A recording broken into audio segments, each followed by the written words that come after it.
আজ আপনারা দেখছেন গোলাপ, অতি সুপরিচিত ফুল। আধুনিক মানুষের কাছে সৌন্দর্যের প্রতীক ও ভালোবাসার প্রতীক হিসাবে অনেক সমাদৃত এই ফুলটি। গোলাপকে ফুলের রানীও বলা হয়ে থাকে, কেন বলা হয় তা অজানা। এর আদি আবাসস্থল সম্পর্কে তেমন কোনো তথ্য পাওয়া যায় না, তবে ধারণা করা হয় এশিয়া মহাদেশ তথা চীন এর আবাসস্থল। পরবর্তীতে ইউরোপ মহাদেশ সহ সারা বিশ্বে এটি ছড়িয়ে পড়ে।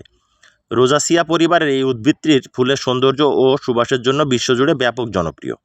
এর রয়েছে নানামুখী ব্যবহার। গোলাপের পাপড়ি থেকে জ্যাম, জেলি ব্যবহার করা হয়। পার্সি, চীন ও ভারতে গোলাপ জলের প্রচলন ঘটে। সুগন্ধির জন্য গোলাপ জল ব্যবহার করা হয়ে থাকে। এর সুবাসকে কাজে লাগিয়ে বিভিন্ন প্রসাধনী সামগ্রী তৈরি করা হয়, যেমন পারফিউম, সাবান প্রভৃতি। গোলাপ থেকে তেলও উৎপাদন করা হয়।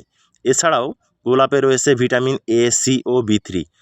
গোলাপ পাপড়ির চা আলসার, অ্যাজমা ও ডিহাইড্রেশন সহ বিভিন্ন রোগ নিরাময় করতে বেশ কার্যকরী ভূমিকা পালন করে।